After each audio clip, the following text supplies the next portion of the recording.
Oh, hi. Welcome to episode 63 of the Unusual Suspects podcast. My name is Rob Gargiulo. Don't go anywhere. Vincent Oshana will be joining us in just a second. But before we get to Vinnie, let's introduce the usual Unusual Suspects joining us today. To my left, we have Humberto, the head distribution content dictator here at Valuetainment Media. MVP. What is that? MVP. MVP.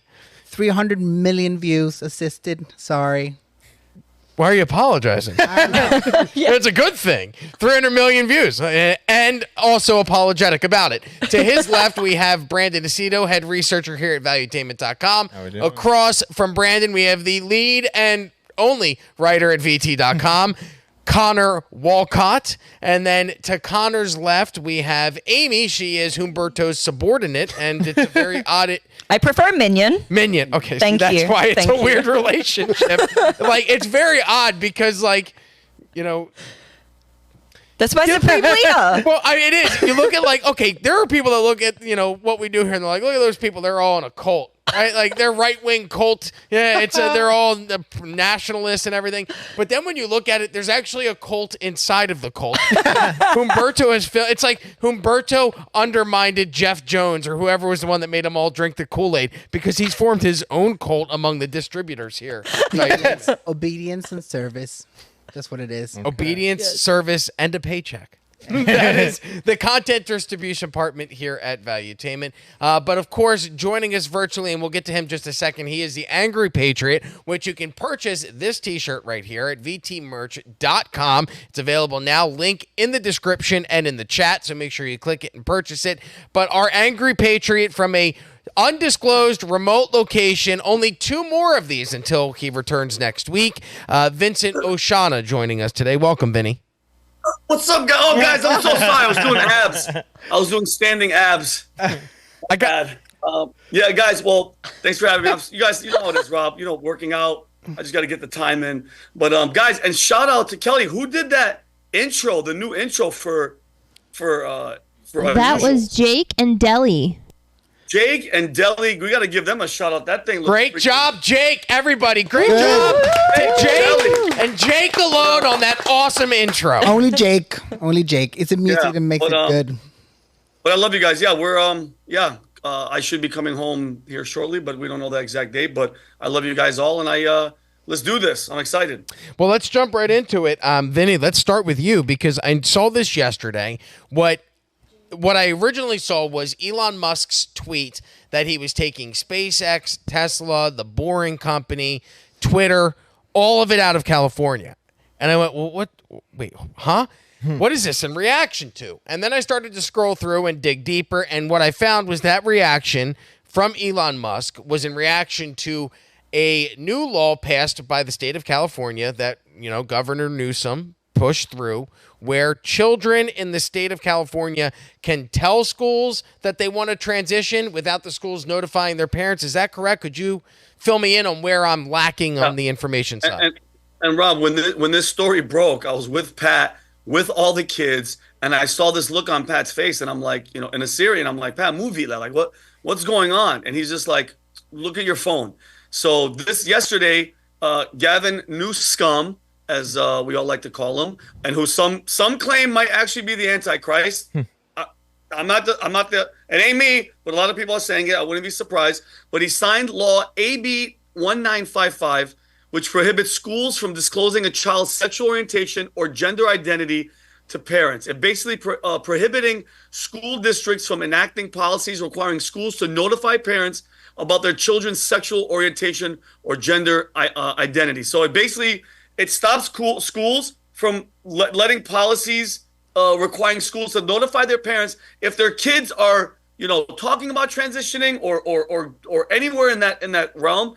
And then immediately after that, Elon Musk, and Kelly could put up the tweet, Elon Musk went on X and announced that SpaceX and X's headquarters will be relocating because of the move. And in this tweet, he said, this is the final straw. Because of this law, many others that preceded it, attacking both families and companies, SpaceX is now moving its headquarters from Hawthorne, California to Starbase, Texas. And guys, mind you, Elon has a trans kid. Am I right, Rob? Oh, I didn't know that he did. He does? Yeah. I know he's got like 30 of them, so the odds are, by this point, you're bound to have one that's trans if you have 30 of them. I believe that's why he bought X, because he believes I think it's his daughter who started identifying as a male. I don't think it's with Grimes. I think it's with one of his other exes. Oh. I believe that she began identifying as a male, and he was convinced that it happened to her because she was radicalized on social media. No, schools. That's probably why this hits so close to home. This is a Today Show article, so NBC, from September 1st of 2023. The headline for the article, Elon Musk blames school for rift with daughter. She doesn't want to spend time with me anymore. In the article, Elon Musk blames his trans daughter's progressive school for their non-existent relationship, according to a recent excerpt of an upcoming book from that was the biography written about Musk. According to this, Musk's daughter legally changed her name to Vivian Jenna Wilson back in 2020 and came out as transgendered when she was 16. Wilson now goes by her middle name Jenna. As for Elon Musk, the Tesla CEO heard about his daughter's transition from someone else, and he blames the radicalized schools in California for helping transition his daughter. So Vinny and Rob. So there you go. And the fact that this is a direct result of what this bill basically is going to be doing, because it codifies that the government's authority to keep secrets from the parents. Okay, it endangers the children, like by basically getting rid of the parents. Dude, this is their child. You know what I mean? Like, so basically, in a nutshell, you know what this means?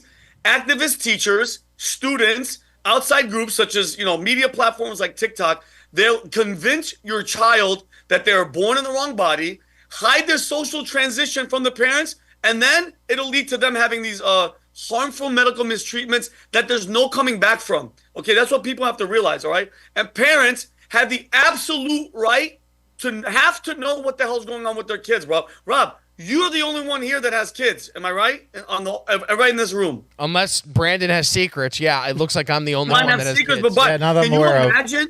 Yeah, can you imagine being kept in the dark about what they're doing to your kid? They're pushing, bro. Don't get it twisted. These public schools, they are pushing this agenda. Hey, it's free. Be free. Live your truth. But what they're doing is pumping this thing into them first, and then making it like, hey, don't listen to your parents. You don't have to tell your parents. Live your truth. Live your truth. It's horrible, bro. It's evil. It's bad business. And this just goes to show you guys. This, to me, is proof that, they're sticking with Joe Biden to go on the political side.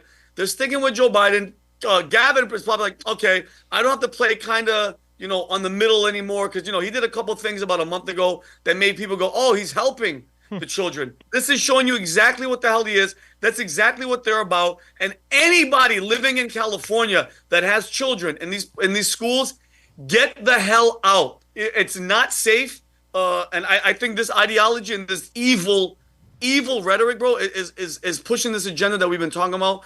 They don't want us having kids. They don't want us multiplying. They want to indoctrinate and sexualize your kids. Because if a kid is that old that can make those type of decisions, who's to say that they can't have sex with dudes or women or anybody? And I think it's ridiculous. And you know what, Rob? In a nutshell, no pun intended, California requires parental consent to let your kids play in soccer and football, right? But no parental notifications are able to be done if the same child wants to have gender reassignment surgery. So basically, you want to play with balls in school, you need consent. You want your chop off your balls, no consent. And I think it's ridiculous. And Rob, as a parent, as a father, you're not in California, but how does this make you feel? And I'm curious that if you were in California, would this be something that would make you bounce? I don't know. It's hard for me to be put in that position because my 14-year-old is currently going through the school system here in the state of Florida, and he has been, protected from a lot of this nonsense. Because of some of the rules that Governor DeSantis has put in place, specifically when it comes to certain book bans. But the other reason why I'm not in this weird position is because I have a good relationship with my son, where we talk every single day about every single thing. Like, he went to his orientation for high school last week, and I was so excited for him. I'm like, I remember how excited I was for the first, because high school is a new you. And you don't get many opportunities in this lifetime, especially in the digital age of social media. He's at a very weird point in his life, and he's 14. He has, a Snapchat account that he messages with some of his friends on, but he's not on Twitter. He's not on Facebook. He's not on Instagram.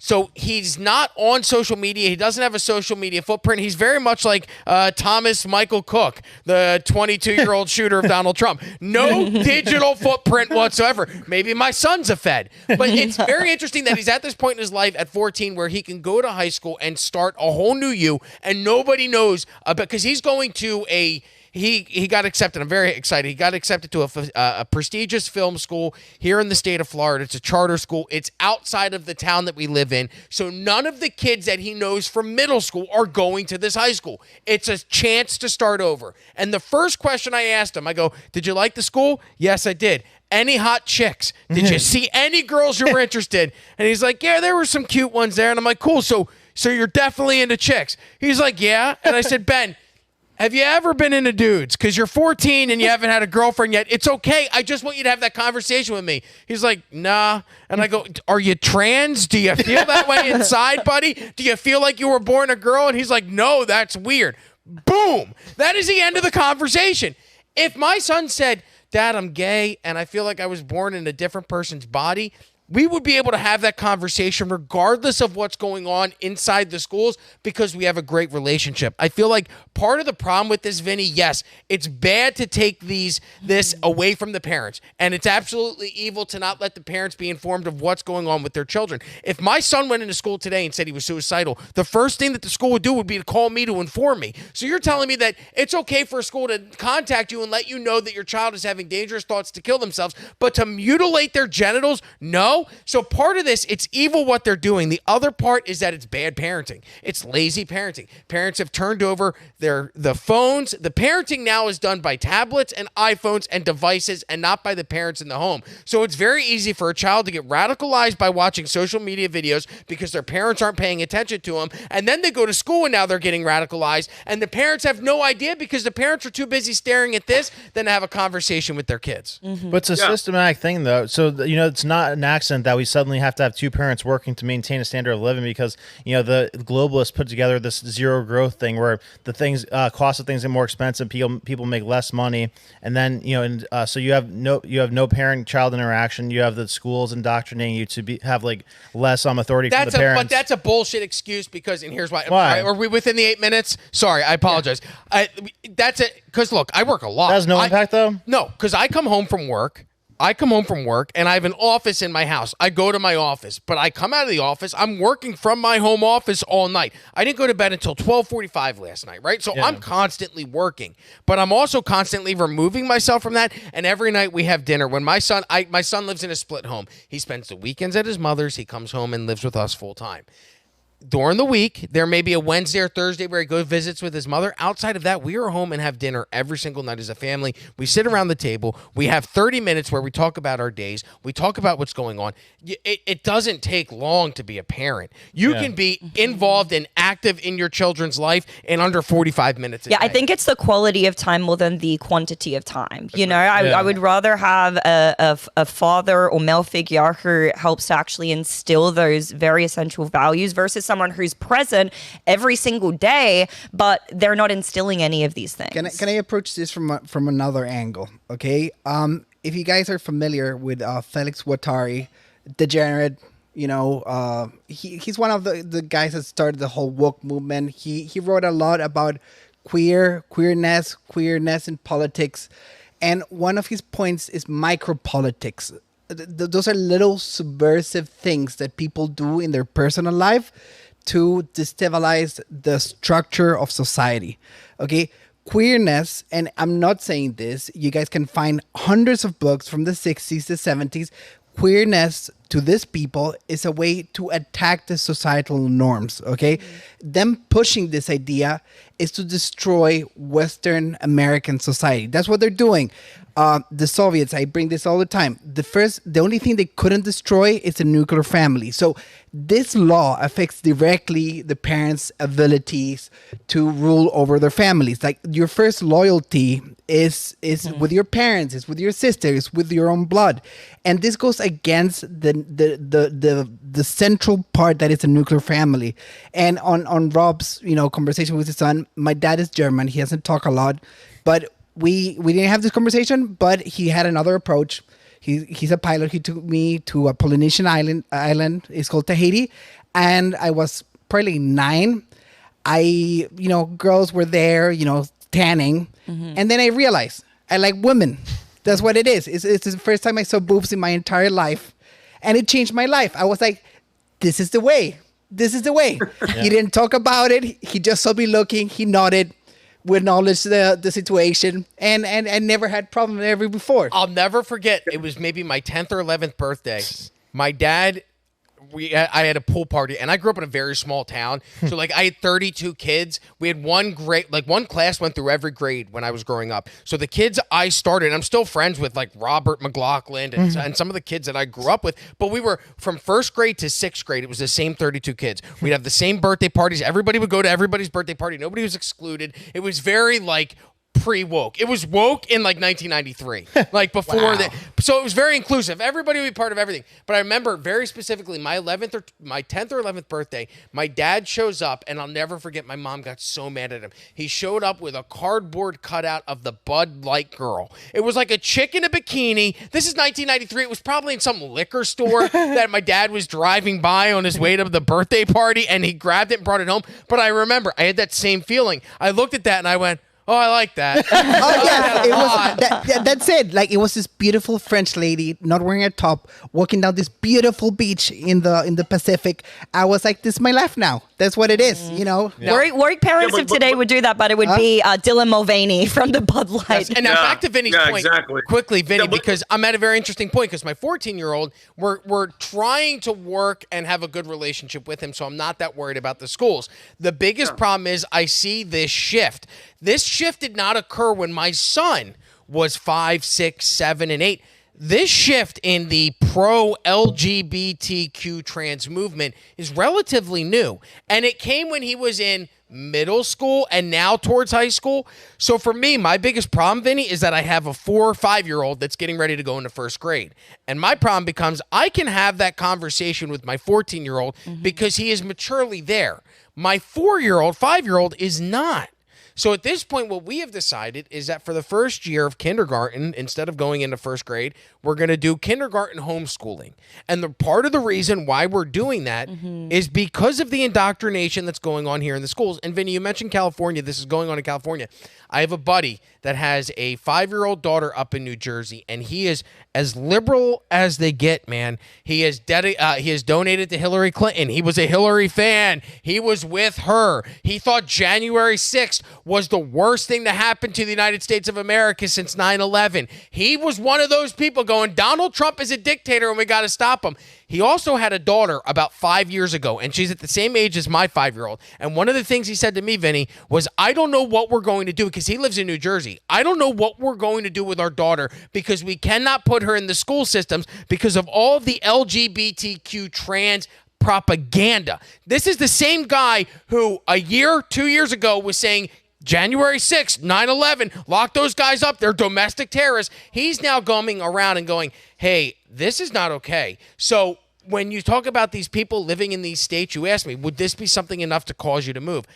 Case in point, my buddy Ian, getting ready to figure out, do I relocate to Florida so that my child can go to schools where she doesn't have to worry about this? Or do we enroll her in these democratic school systems in New Jersey? They're very liberal, that are going to tell my daughter at the age of 5 that if she feels like a boy, hey, you're a boy now. That's where it gets weird. Yeah, and listen, and because Rob, and you nailed it, bro. You have enough as a parent on your plate to just make sure, your kid's doing okay. They have, food on the table. They're protected at your house. They have clothes on their body. The last thing you need to be worrying about is dropping them off in a school, okay, that we're ultimately paying for. Your tax dollars are paying for public schools or whatever school you have them in, to have a school purposely with activist teachers, because the majority of them are liberals. They're Democrats, telling your kid, bro, they're pushing this ideology. You guys have seen the videos all over the internet. I mean, thank God for the, the libs of TikTok and all these trans, gay, red-haired, destiny-looking, pussy-ass teachers telling your kids, by the way, because it's indoctrinating them. It's telling them. You're not just going, hey, if you feel like this. No, you know what they're saying? Hey, look at me. Look at this. Look at these videos. Read this book.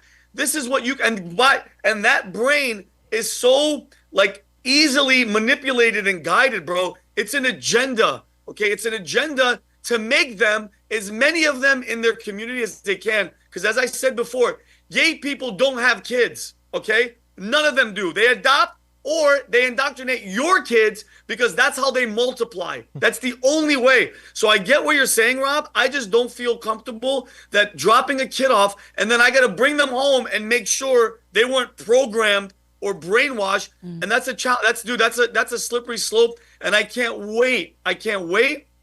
For the aftermath of this and people leaving as if they weren't leaving already. That scumbag Gavin Newsom, bro. I really think the more and more I'm talking about this guy, I really think he might be the Antichrist. I'm being dead serious. Well, he continues to make, and this was what I think Elon pointed out yesterday on Twitter, or somebody pointed out in the replies, is that you're continuing to make California a state that's already in decline. It's already losing population. The GDP is down. The crime is up. The homelessness is up. The invasions at the border from that particular state are up. California is already a dangerous, toxic place to live, and you're finding ways to make it worse. Like, you're trying at this point to drive people out. And it's very odd, Vinny. I've noticed that the rhetoric from the left becomes, hey, you guys are talking about these weird trans agendas in the schools. You guys are obsessed with trans issues. But it's like, but wait a minute. We're obsessed with trans issues because we have a problem with it being brought to the schools and being indoctrinated in the children and being used as propaganda. But you guys have no problem indoctrinating the children with that propaganda. So who's really the one that is obsessed with trans issues? The people that are going, whoa, wait a minute. Can we just have a conversation about this? Or the people that are going, no, you're a violent, hateful bigot that doesn't want kids to learn about trans issues. Well, who's the one in those two scenarios that sounds normal to you? That's actually causing harm as well, because, you know, they're portraying this whole thing as a way to cater to the poor trans children that are misunderstood, you know, so that way they have a safe space to go about their journey. But isn't this the same, you know, state that actually proposed a tackle football ban for kids or something like that? Yeah. And yet they're willing to go ahead with literally going behind the parents' backs to give hormones and life-changing surgeries that these children cannot come back from. Like, once they take those hormone blockers, once they get on cross-sex hormones, they are chemically castrating themselves. They're removing their ability to be able to have children in the future. And I don't know really any kids who are able to definitively say whether or not they want to have a family. I personally had no inclination to have children until I got to like 26, 27, 28. All of a sudden I got this baby fever because that's when your natural proclivities start to kick in. And some of these kids will never even get that opportunity if they even make it that far, because chances are a lot of them are going to end up extremely depressed. You know, studies also show that in most cases, children actually grow out of gender dysphoria as they begin to age, and you're totally destroying and fucking with their ability to be able to do that and grow out of it naturally. Because once they go further enough down the rabbit hole, it's like the Lindy effect, right? It's like the further down you go, you don't want to look back because you don't want to admit you were wrong. Do you know, so first of all, my son is 14. He can't go on a field trip in the state of Florida without having a permission slip signed. But yet the state of California is going to allow you to mutilate your genitals without your parents being informed, or to at least call you by a different identity without your parents being informed. The other part, when I was 14 years old, Vinny, I don't know what you were like at 14. You grew up in Connecticut, so it's all Northeast. But I grew up in like a small little island. It was very, like, I got to be honest, we had this is going to sound horrible and I'll probably get canceled. We had 2 black kids in our entire grade. When I moved from 1st to 6th grade, I lived in one town. It was very small, same group of kids. 7th and 8th grade, I moved to a beach town, and literally it was a hodgepodge, but it was all rich white kids. We had 2 black kids in our class, and this is not appropriate to say and do now, but in 1997, we would compare which one was darker than the other. Like, those were literally the conversations we had in 7th grade. the person I am when I was in 7th grade snorting pixie sticks and wearing a studded belt, listening to Blink-182, comparing whether Jamal or Josh were darker than the other, is not the person I am today. I grew out of that. So when you talk about stages at 14, yes, think of Vinny. I had purple hair when I was 14. God. I know my parents were like, what the fuck? I went to my friend Frank Roller's house and I came home and I had pink hair and my dad went, we're shaving that shit immediately. It's part of the reason why I'm bald now. Thank you very much, Frank Roller and Blake Lewis. They ruined my hair. But that being said, it's a stage. There are stages that you go through as a teenager. And nobody's saying, like, gender dysmorphia could be a stage. It may not. Nobody's saying, hey, you can't. You can't. Nobody. I don't think anyone here is saying you can't be trans. I think everybody here, if we were to go around the room, if you're 18 years old and you want to go and have that surgery and live your life to your authentic self as a woman, and you were born a man, I got no problem with that. Well, it's mental illness, and it's being encouraged, though. You know, like, it's objectively a mental illness, and it's objectively being encouraged. And I mean, when something doesn't make any sense, you have to say, like, what's the deeper reason for this thing that clearly doesn't make logical sense? Is there some sick, twisted, and okay? Look at the chicks that get plastic surgery and have lips that look like the size of rafts. That makes sense. That makes sense. Though. How does that make sense? That is the same type of psychological. No. That's a sexual desire, though. Like, it's objectively attractive to people when a girl has bigger lips, bigger boobs, bigger butt. That's an objective biological thing, but it doesn't make any sense for somebody to be inclined or motivated to cut off their dick or to cut a hole into themselves that they have to stick something into every day to make sure it stays open. Unless they feel like they were born in that body. That's the mental illness, though. But there's a lot of mental illnesses that are, quote unquote, like, not curable. They're only manageable, and you manage them through medication, which is essentially what and therapy. That's what. But say mental illness and paranoia. Say the mental illness and paranoia. If somebody was encouraging you to be paranoid every day, would that help or hurt you? So if you have the mental illness to think that you're trans, if you're being encouraged to be trans every day, that's not going to help you. So listen, I agree with you, and I believe that with the power of God, that anything is curable. I've heard some incredible stories about people who have been able to cure their gender dysphoria, through therapy, through cognitive CBT, through religious therapy as well. So I agree with you. But for people who are in this secular world, who are adults, who I don't agree with 18, to be honest. I think closer to like 25, 26, when your brain is actually fully developed. If you are so uncomfortable in your own skin and incapable of living life in the gender that you were born with, sure, go ahead and transition. I don't have an issue with that, but my issue is with the pervasive brainwashing, the mass indoctrination, and the cultural contagion that's taking place, that's being actually pushed in the school systems to get kids to that point. You guys all sound like bigots considering what this month is. After what you said? This month is Disability Pride Month. What I said was I compared black kids in 1997. I'm not sitting here doing it in the office at Valuetainment today. It was 1997. We lived a different time. I also dressed in blackface and Halloween when I was in 6th grade. You gonna cancel me? I don't give a fuck. Look where I'm at. Disability Pride Month is the current month, Vinny. We are currently celebrating the month in which those who are gay also happen to be disabled. Yeah, and like, I mean, dude, like, I have a friend that's, gay and he's in a wheelchair, and it's like, I'm sorry, but he likes to take it in the butt, and he's not going to get any joy out of it. So it's a very he can't feel anything, so he's kind of missing out. But anyway, one quick thing.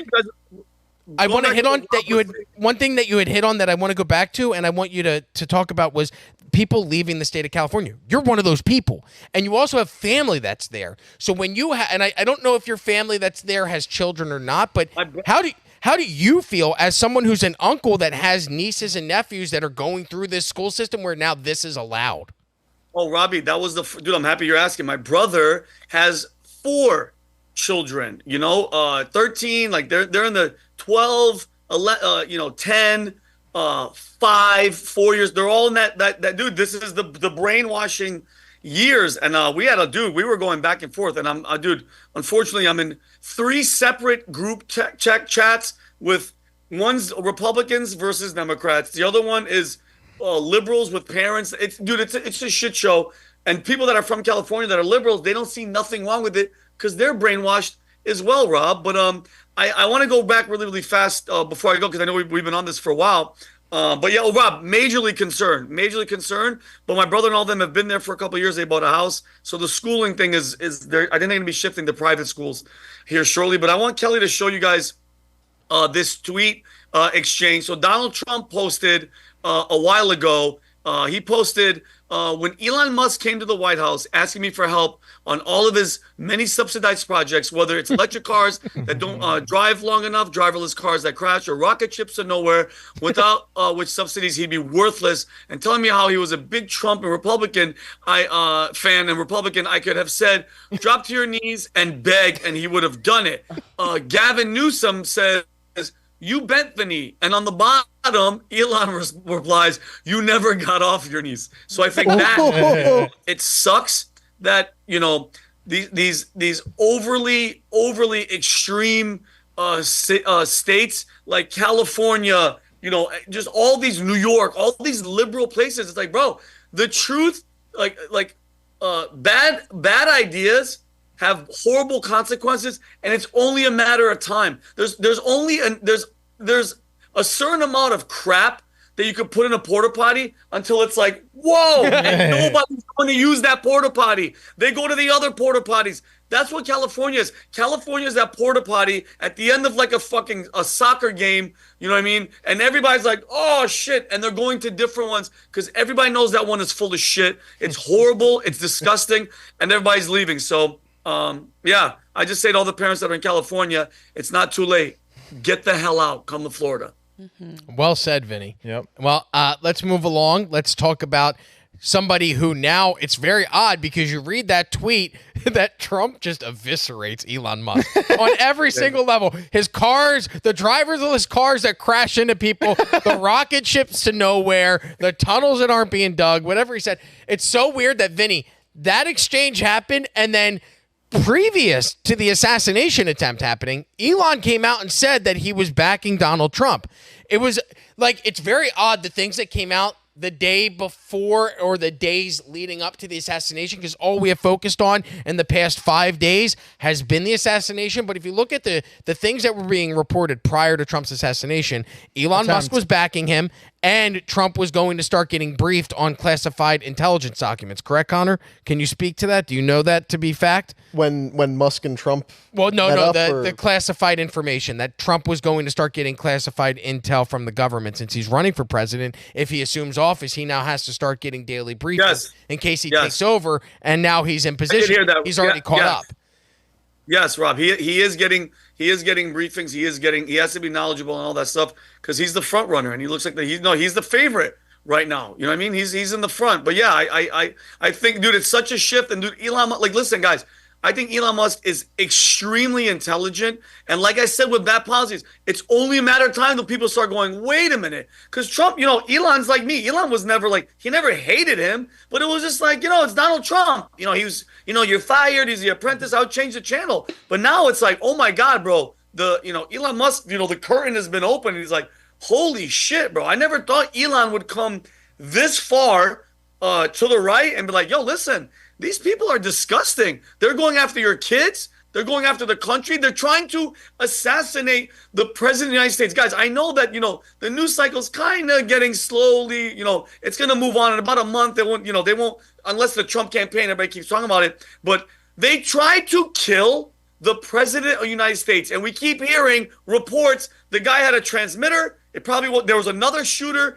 Everything failed. Everything went down. And to me, it's like, bro, enough is enough. People are waking up, and it's not just him. Sachs and all these people. And dude, the shift, I'm telling you right now, and Pat keeps saying it, and this is our motto, the future looks bright. Bro, it's looking bright because people are waking up, and God is freaking protecting the leaders that he's putting in place. God took Donald Trump's head and went, not today. That was it. Well, let's take a look at that. So I don't think that this moment will ever get memory hold. You guys know what that means? Where it's a horrific act that they report on real quick and then they move along. I don't think that this can be memory hold because of the sheer significance of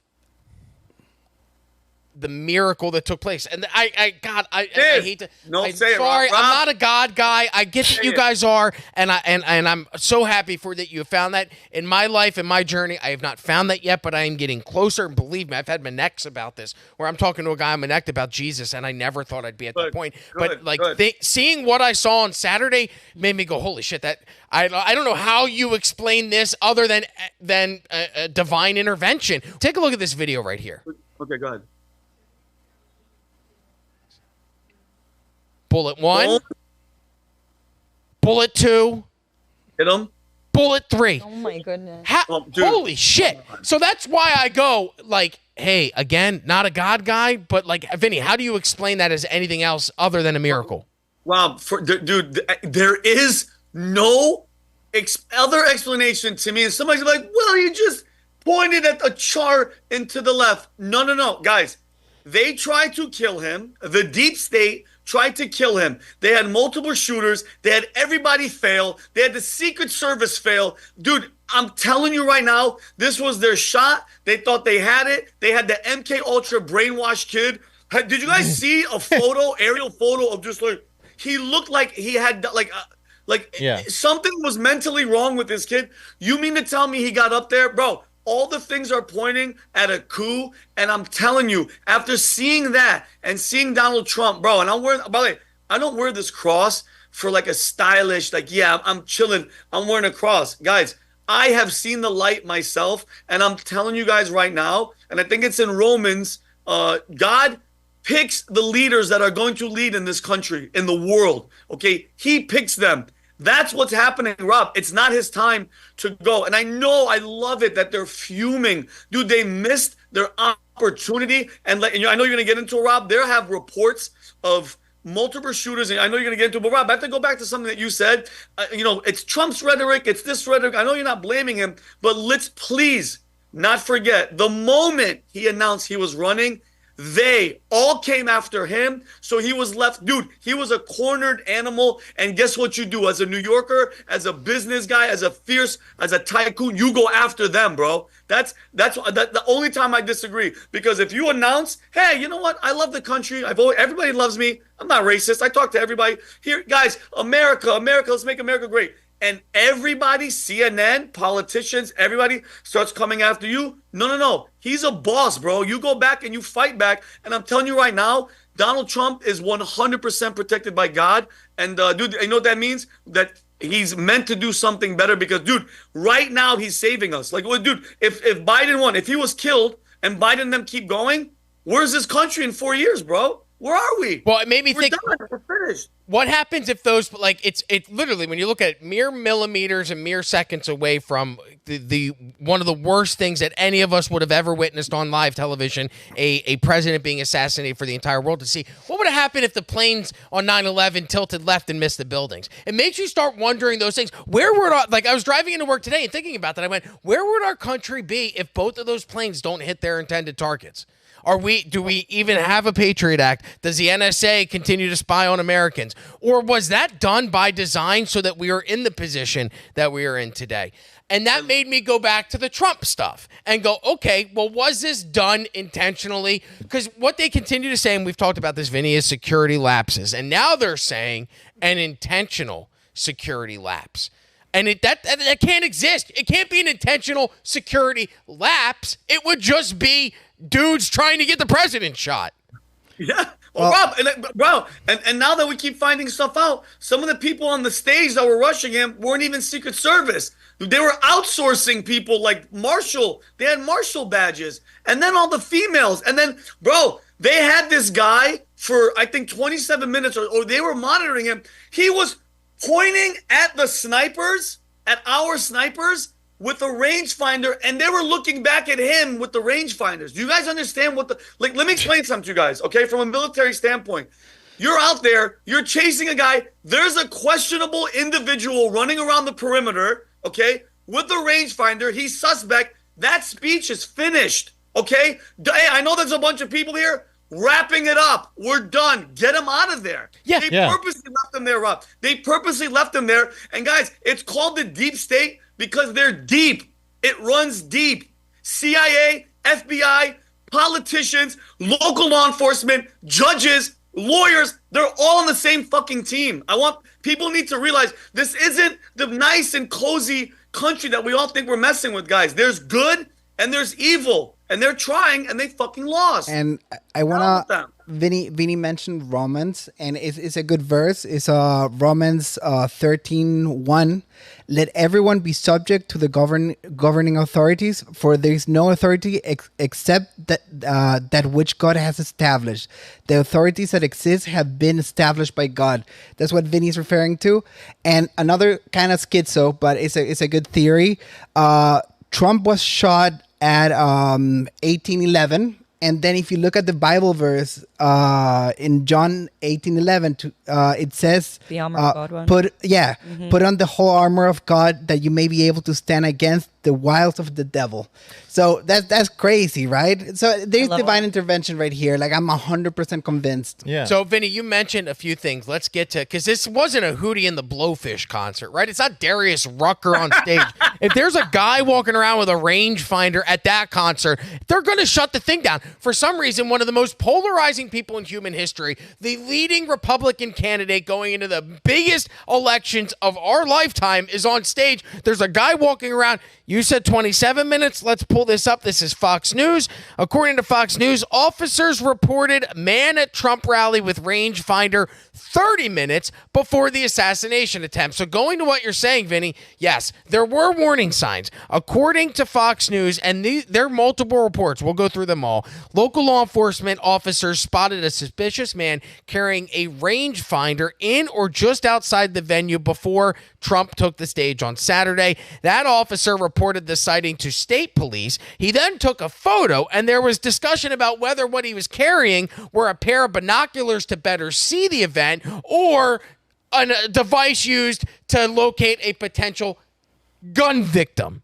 Those are the only two. So it was either, hey, he wanted to see him better, or he wanted to see him better so he could Give shoot me him. a freaking break. You go to TSA, you look, those losers of the TSA. Sorry, I love you guys. But you look at them wrong, and they will check your asshole. So were you telling me that a big presidential outing of one of the most polarizing, that is a psyop word, events in history, they won't check the guy? I don't believe it. It's not even a real conversation. Like, it's silly to even consider the notion of it being a security failure. Mm-hmm. I mean, go ahead. No, I was just gonna say, like, it's CIA 101. Like, they were trained by magicians back in the day. So I said from the beginning, like, to have this silly situation where you have this guy blatantly on the roof crawling along for 20 minutes. I don't even think that guy got a shot off. I think there's definitely another shooter, to back up what you're gonna say in a little bit. But that's 101 what they do. They always make it like a very visible target and make everybody look that way, and then the real thing is going on somewhere else where you're not looking. So take a look at this article, because this actually gives a more so it's not just the what is it called, the range site? Is that a rangefinder?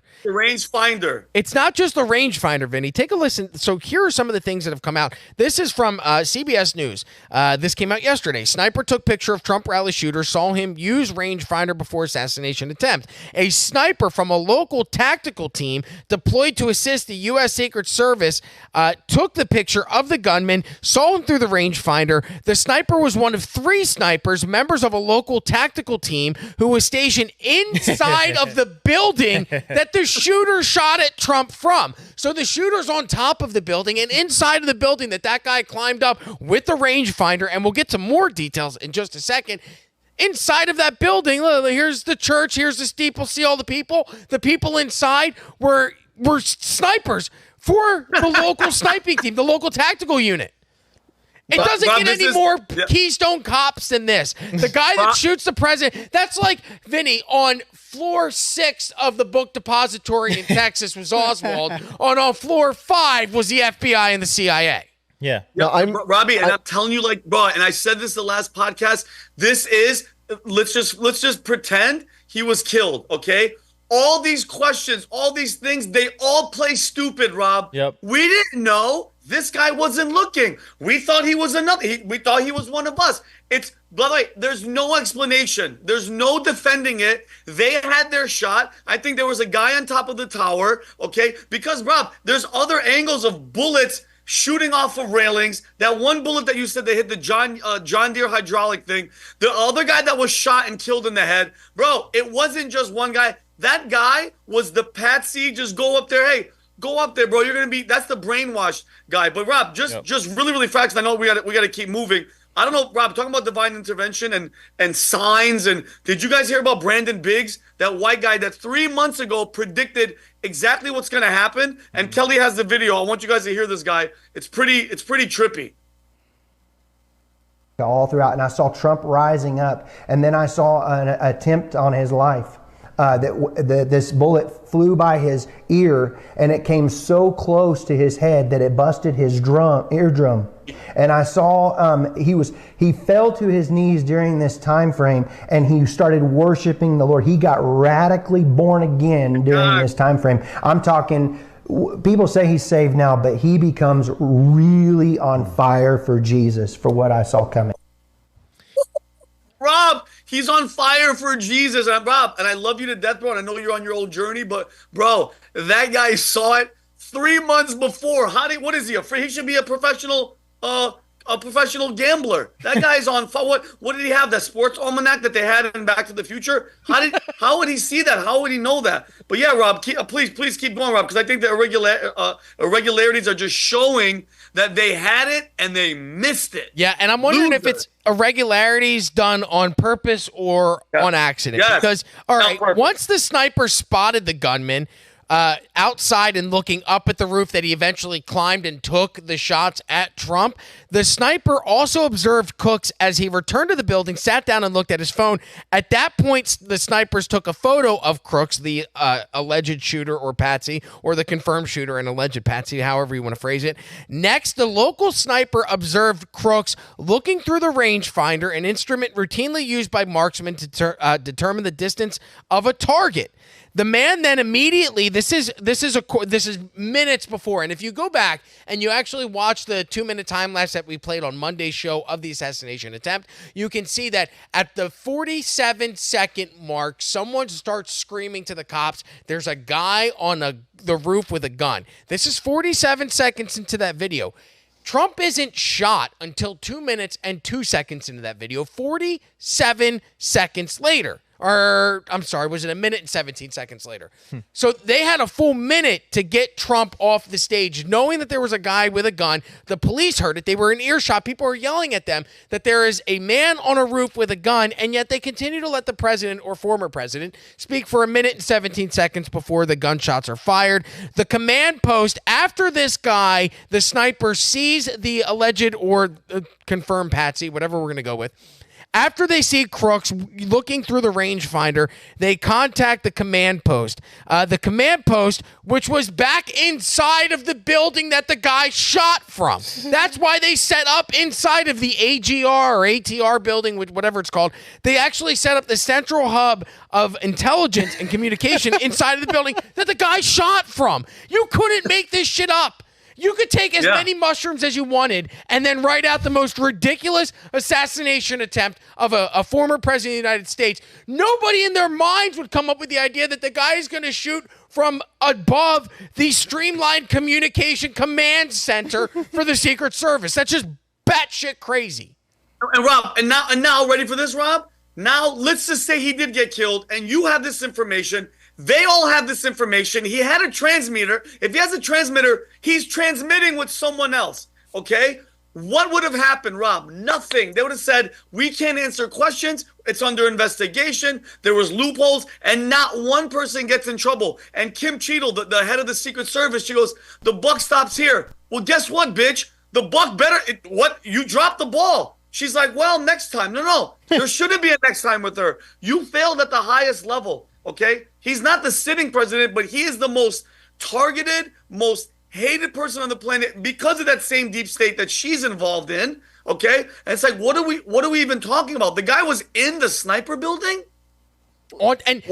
And so Vinnie, after they see him and they take the photo of him, they then lose track of Crooks. This is all according to CBS News. So again, these are reputable news sources. If you believe mainstream media, it's hard these days, but it's not like I got this from Infowars.com or Breitbart. Like, this is from CBS News, one of the more reputable of the mainstream media. Officials lost track of Crooks, who disappeared but soon returned for a third time with a backpack. He was spotted at that that point. The local sniper then called for backup, but the backup took too long to get there, and that's when the shots were fired. Let's go to Kim Cheadle. Vinny, you mentioned her. We'll go to, let's see, this is the Washington Times article. You have it there, Kelly. Secret Service director says the reason why there wasn't Secret Service agents on top of the roof that the shooter shot from was because the roof was sloped and it posed a dangerous situation for the Secret Service members to be on. More dangerous than the president or former president of the United States getting shot at 3 times millimeters away from his head? You know what else had a sloped roof? The other building that they were standing on with the snipers that killed the guy. Correct. I saw that. Also, the White House has a sloped roof. In fact, almost every single building that has been built post 1960s has a sloped roof. I say 60s because I lived in a very small Florida town that was built in the 40s and 50s, and all of them had flat roofs. Wow. You know why they stopped doing that? Because the water had nowhere to run off, and it would eventually cause rot to the roof, and water would leak in. So they stopped making flat roofs 70 fucking years ago, and yet the Secret Service can't figure that out. You know what the Secret Service also has a problem with? Typewriters, the radio, calligraphy, anything that's old as shit, Joe Biden. Like, things that are old, they seem to have a problem with because roofs like this, they can't somehow protect. Get the fuck out of here. Rob, complete bullshit. And let's just, Rob, you haven't done security. You're not a gun guy. But let me just ask you, I just want to ask just random question, okay? Just common sense question, Rob. You're in the Secret Service. You're law enforcement. You're walking around, whatever.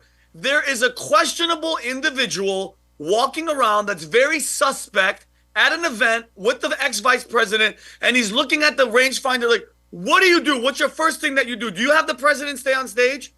No, be clear. Get him off, and we'll figure it out later. Okay, that's number one. Good, Rob, you passed. You should be a Secret Service fucking... Thank you. Take Kim Cheadle's job, number one. Number two, the cops climbed up on that sloped roof, and they saw him with the gun, and they got off. They retreated. Like that cop that was at that school shooting that was just arrested and put in jail. Whatever that piece of shit, the sheriff, that pussy that was hiding, that wasn't doing his job. They're supposed to do their jobs. He's on a roof with the rifle. I'm sorry, guys. You unload your entire clip into that guy, and you're a hero. Congratulations, okay? That's ridiculous. That just shows you that she's full of shit, and Kim Cheadle's in their crew. A sloped roof? Connor made a great point. The other snipers that were on the other building, their shit was like this. What are you talking about? Yeah, and I don't even want to play the video because I have better video to play, Vinny, that I want to get to. So we'll do your thing. Cheadle, Vinny, if that's all right with you. I would like whatever to do you this want. Quickly. Now we have a foreign enemy, according to reports. This is from CNN, July 16th. Exclusive. Secret Service ramped up security after intel of Iran plot to assassinate Trump. No known connection to shooting. Keywords here, Vinny. They ramped up security after intel of the Iran plot. So what you witnessed on Saturday was ramped up Secret Service protection of the United States. So can you imagine how bad it was had Iran not made those threats and there wasn't ramped up? If that's ramped up security, I'd hate to see regular. Well, you got to be careful because a ramp is a slope. Slopes are dangerous. So if they ramp it up, agents might be falling, you know? And Rob, I'm telling you right now, bro, and I want to know whoever has an opinion on this. Dude, I'm not even joking. I wouldn't trust Secret Service or law enforcement at all. I would take that $45 million that Elon is donating every month for the super PAC and just hire ex-SEALs, ex-veterans, ex-patriots, and be like, guys, we're going to do this shit ourselves. I would hire a fucking army, and trust me, Trump could find them easily. Do the background check because, would you guys trust the fucking Secret Service or Alejandro Mayorkas's Homeland Security? Are you bananas? Are you nuts? Do you see all these clips of the ex-Navy SEALs and Special Forces guys saying they would do it for free? And that I even saw videos of guys from the hood saying that they love Trump and they would come protect him for free. So, any normal patriotic person, I would trust them in 10 out of 10 times before anybody who's hired by the establishment because, I don't know, anybody who's the one tough part about this is they say it's hard to keep a secret. So, if all these cops like ignored the thing and all of the Secret Service people stood down, like how's that not eventually going to come out? Which I imagine it would. I imagine stuff's going to start leaking out if they were all standing down for a certain reason. Brandon, the same people, the same deep state in 1963 murdered JFK, and it's been 61 years, and the secret's still good. The secret is still holding strong. We know what happened, but all those people are dead, and they all held on to it. Bro, I don't know what it is. When they signed this contract with the devil, they hold up their bargain. I mean, obviously, that we're still waiting for all these documents to be released. But, Brandon, it's happened throughout history. And, dude, just look at 9/11. Oh, my good. Like, look at that event. Rob brought it up earlier. We all know at this point what the hell happened. We're not stupid, but somehow they have it set up where the actual truth can't come out. But I think that's a great idea, is to have patriots, obviously background checks, obviously that are trained. You know, I mean, the hood one is actually, you know, I still love it. I know it's not doable. Get random guns, but I mean, military trained people with secret clearance, top secret clearance, background checks, guys, and not right up on him. Just as a perimeter, bro. I worked at a nuclear missile base. We had an alert response team just driving. Bro, they'd be working on this nuke for fucking 8 hours, and I was just driving and making sure nobody was in bushes, nobody had vantage points. We were in Montana, so we were on top of mountains and hills, and there was like 3 of us, 3 two-man teams, just mobile response team to make sure exactly what the hell happened today when happened. He can't trust any of these people right now. Zero. I hope they know that. I hope they know that. I really do. I hope they're being paranoid. There's a few things I want to hit real quick before we move on. This is an article that came out from CNN. I'm sorry, this is Daily Caller yesterday. What do you mean intentional? Congressman and former Army sniper stunned CNN anchor with assassination speculation. Kelly, could we play this clip? There's a clip of this guy. I sent it on Corey Mills. And notice, Robbie, how she's trying to shut him up the entire time because she's in disbelief. There's no way, and this is the rhetoric, there's no way that this could have been an attempt by everybody else. The same people that have been trying to destroy him, put him in prison, and ruin his life for the past 7 years. There's no way that they would do something like this. No, and by the way, you know, the person that you're mentioning, they've tried to ruin his life. He is now a gun violence survivor. So how dare anybody? I mean, if those are the same people who say you cannot question David Hogg or any of the other people who have ever been affected by gun violence and their takes on gun control and the NRA, well, you certainly cannot criticize President Trump, because just like David Hogg survived a horrific shooting at Parkland. He did not get shot. Donald Trump survived an assassination attempt, a horrific shooting, and he got shot. The real victim of gun violence in America is not David Hogg. It's the former president of the United States, Donald John Trump. So remember, when you criticize this man, how dare you? You're criticizing a gun violence victim, and we're not allowed to do that here in the United States. Let's play a clip. By the way, some weird things, Vinny. The kid doesn't have a social media account. You're telling me that he's in more BlackRock ads than he is in Facebook posts or Twitter posts or Instagram? There's not a Snapchat account that belongs to this kid. Like, how does somebody at 22 years old, living in the digital media age that we live in, the social media age that we are currently engrossed in, how does that guy have no digital footprint whatsoever? Rob, you know what that sounds like? That sounds like exactly the type of person that they wipe. Maybe he had it. They wipe him completely clean, and now everybody questions. But his family had Trump posters in front of the house. MAGA, even though his father's a Democrat and the mother's a libertarian or something like that. But Rob, nothing makes sense. Nothing makes sense. And that's the best part about having an assassin that they brainwash, because these are the questions we ask. No social media. Trump posters in front of the house, which is stupid, which is totally random. One's a libertarian. One's a Democrat. They're psychiatrists or psychologists. None of this adds up, and it's in the fog of this little assassination war that they do, bro. This has a fucking MK Ultra CIA shit. It stinks of it. Stinks of it. And there is a Republican congressman that doesn't disagree. This is Corey Mills on CNN. He is, I believe this is at the RNC last night, where he talks about this possibly being an assassination conspiracy, where there's more than one shooter. Kelly, if we could play the tape. I've done thousands of advances. I've done thousands of counter sniper operations with our teams in Iraq and Afghanistan, etc. The amount of negligence, the amount of mistakes that was made here, I have a very difficult time not leaning myself towards this was intentional as opposed to fecklessness. But wait, talk to me about that. I actually heard you say this right the day after, which I wanted to ask you about. What do you mean intentional?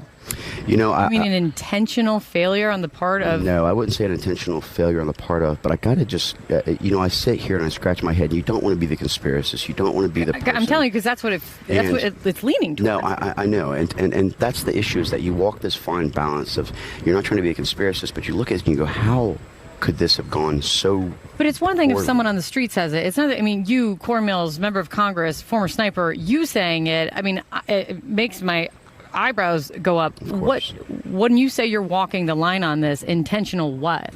It almost seems to me, and I think that an investigation is necessary at this point within Congress, not just the FBI, not just others. I look back at it and I'm thinking, all right, for an individual, if you looked at the escalations and how they had tried to approach him, let's just say that it was like, okay, first we want to censor and silence you, then we want to indict and imprison you. Now we're attempting to kill you and take you off the stage. Yeah. Let's slow down. Please. I'm hearing two things from you. I don't want to jump ahead of things, but I'm also hearing you jumping ahead of things. Well, actually, I'm just looking at all the different possible capabilities. One of the things as a military member, one of the things as a person who's run in the special operations communities before, one of the people who's actually done this is that you look at all potential analysis, right? Donald Trump and his team have said, do not, no, I agree. Dial it back. Do not blame this on Joe Biden. Oh, well, actually, I didn't say Joe Biden, to be completely Who's the they then? Let's be very specific. Well, that's what the investigation is doing. Was it local law enforcement that had made the mistakes, or was there something to it? Was there other types of things that we need to be analyzing or looking at and providing analysis? My point is that when something's so significant, you're talking about something that hasn't happened in decades, right? I totally... But my point is this. From a perspective of someone who's actually conducted these are not difficult advances. This is not like I'm putting together a stage placement and a tight shot. This is about looking at your surroundings. What is my green, yellow, and red route, which is your routes out in case? What is my actual elements that I need to be looking at as far as mitigating threats or risks or increased levels? Where's my range fan for the sniper that says, okay, here's my 100, my 200, my sketch. Here's an area where someone could shoot. Because here's my thing. So you're Let's saying, just say it's a Royce element. You are saying this is so basic that how big the screw up was, that's what's leading your brain down this road? That's exactly right. In a way. Look, wow. So, and by the way, to close Rob, on this. she's having a brain fart. She cannot understand. Her eyebrows are going up. This is a sniper talking to you, you dumb idiot. You're just a reporter. This is a trained killer that probably has multiple kills under his belt. He's telling you she has no idea what she's talking about, and her brain's malfunctioning because he's telling you exactly what the hell a sniper is. You dumbass. She's probably never even held a gun in her life. And we got to wrap up because we've got a bunch of other stories. I would like to close with two things. I would like to show this tweet. We were not going to play any of the videos, but we started this conversation with, were there multiple shooters? And listening to what Corey Mills says, we need to investigate every possible scenario. This, if you could show this graphic real quick, Kelly, we don't need to show the videos, but I just want you guys, and maybe Humberto, could we include the link to this tweet? I sent it to Kelly. Can we include that in the chat and post below? If you would like to go and do some further investigative work of your own, here are some clips. These are 4 different clips of 4 different people at the assassination attempt on Saturday where they are telling mainstream media that there were more than one shooter, where it was coming from a tower, where it was coming from another building. So if you would like to go and do this deep dive yourself, take a look at this tweet. We'll make sure to include the link below. I'd like to conclude this conversation with this final thought. Vinny, I'm sure you saw it yesterday. We played it on the podcast. There was the 3-minute video of a guy going around and asking crazed Californians if they believe the Trump shooting was authentic. And a majority of the people in that video said that they believed it was staged. And I'm actually happy that we're having that conversation. Because if they are telling us, if the other side who has told us you're not allowed to say certain things because those things are conspiracy theories. They're threats to national security. How dare you say that 9/11 didn't happen the way it did? If those same people are going to sit here in front of a camera and tell you that Trump's shooting was staged, then let's open up that gate to every other historical event that may have been staged. That includes 9/11, that includes JFK, that includes COVID-19. Let's go to Las Vegas, the Route 91 Harvest Music Festival shooting, where that guy had more ammunition than anybody has ever dreamed of and somehow was able to get all the way up into the top floors of the MGM Grand and then bust out a window and shoot. The biggest mass shooting in United States history, 40 dead, hundreds wounded, the biggest mass shooting in United States history we never talk about. So if we're going to start talking about staged events, fucking let's do it. Trump was staged, so was 9/11, so was JFK, so was COVID, so was the vaccine. We could go down the fucking rabbit hole. But if you're going to start that conversation, Vinny, then let's have it. Yep. I love it. And the moon landing, don't forget that. And Rob, I know you want to move on. Can we just have a moment of silence? I'm like, guys, this is like almost like I don't even want you guys really to know what the moment of silence is till I say it. But there's a guy, his name is Stephen Bunnell II, Destiny. He's Kick.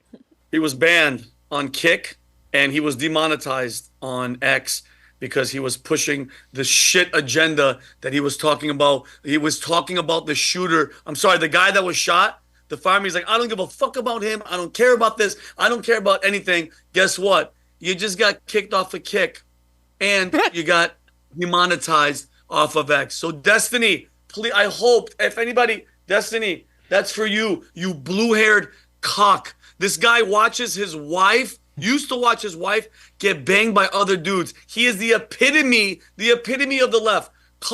Hair-colored, gay cock. That's for you. Let's move on. He's the same guy that performs fellatio on men 30% of the time, but claims he's not gay. Can I, That's the weirdest argument I've ever heard. Can I quickly make a disclaimer before we move on? Yes. All these are alleged theories. It's not clear what really happened, and we need to wait and see until the fog of war clears out. But I read it on Twitter. But hold on, but Humberto, I have my opinion, and my opinion is the same people that have been trying to destroy him. My opinion, they're 100% involved in this. There's no way you could tell me, an ex-military guy that's profession was guns, that this was just a whoops. Oh, and he messed up, and no. Everything's pointing at this, and the sad thing is, they run the deep state, so it's only going to get to a certain level that they want it to. Mayorkas is in charge, the FBI is in charge, the CIA is in charge, and I don't trust none of them. And I think the majority of the people at home that are watching this don't trust them either. I know we have a couple of haters in here, and hi, I love you haters, but the real people get it. They get it, bro. They get it. But I need to serve the overlords so we don't get yeeted, and I had to make the disclaimer. I know. I like that distribution laughed maniacally together in unison. That was like the cutest, most we're evil. Rob. For all this stuff that everyone says here, I've done sensitivity training mandated by YouTube 12 times. Okay, 12 times that I have to go in there. I'm sorry, YouTube overlords. I'm gonna do this test. I promise we won't do it again. So I just need to put the disclaimer here so I can point at it afterwards. You'd think by 10 times they'd stop believing you when you say it won't happen again. Well, the good news it's gonna happen again. We're gonna shift topics to the YouTube overlord pleaser himself, Humberto, who has the top 5. What is this? The top 5 countdown of presidential assassination. Okay, take it away, Humberto.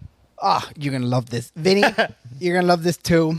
All right. So we lived through, it was weird to live through a historical moment like we had last weekend. Mm-hmm. And I went back and wow, what a beautiful graphic. Thanks, Kel. Kelly's the best. It looks great.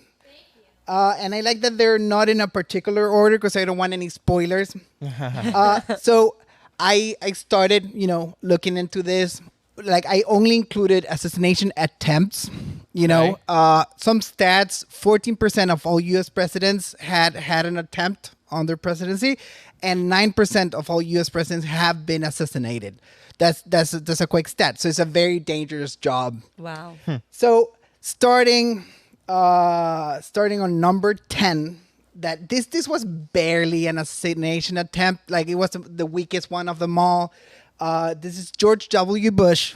Famous video of him in an Iraq press conference. This happened in December 2008, and a journalist shouted, "This is a farewell kiss from Iraq people, you dog." Sorry for the accent. Nice accent. It came from the heart. So we're gonna see the video right now.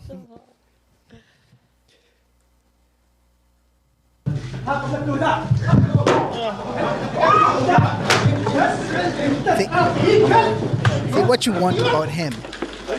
Bro, look how slow the Secret Service was back then too. But he ducked, and he ducked twice. I didn't see the second shoe coming. I know most people have two legs, but hey, I would have dodged the first one, but the second would have got me straight in the face. And on it has to have been a second shooter. on a more serious note, that was so good. That guy, was so he's on good, fire. you guys. Come on. On a more serious note, people were fond of throwing things at a George Bush. Throw something at me once and then twice. You know what they say. He did get thrown a grenade in 2005. And it turned out this guy's so lucky. Like, his presidency, as you said, like, his presidency is just like lucky strike after lucky strike after. He should be a smoker.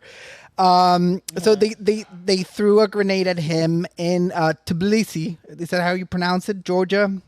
Tbilisi? I don't know. Weird name, weird country. It's not Georgia in the United States. So they threw the grenade. It landed 100 feet from the podium, and it was a dud. So the guy, nothing happened. Now, on number 4, we go to Bill Clinton. And this thing was about to get memory hold. And I want to ask, because you guys are too young, I want to ask Vinnie and Rob. Just old heads in the crowd. No, people with experience, like with adults are talking in the room here. Do you guys remember, just tell me yes or no, the assassination attempt on Bill Clinton? No. No, Vinnie? I don't. But you keep looking up like you're looking at Jesus Christ, Humberto.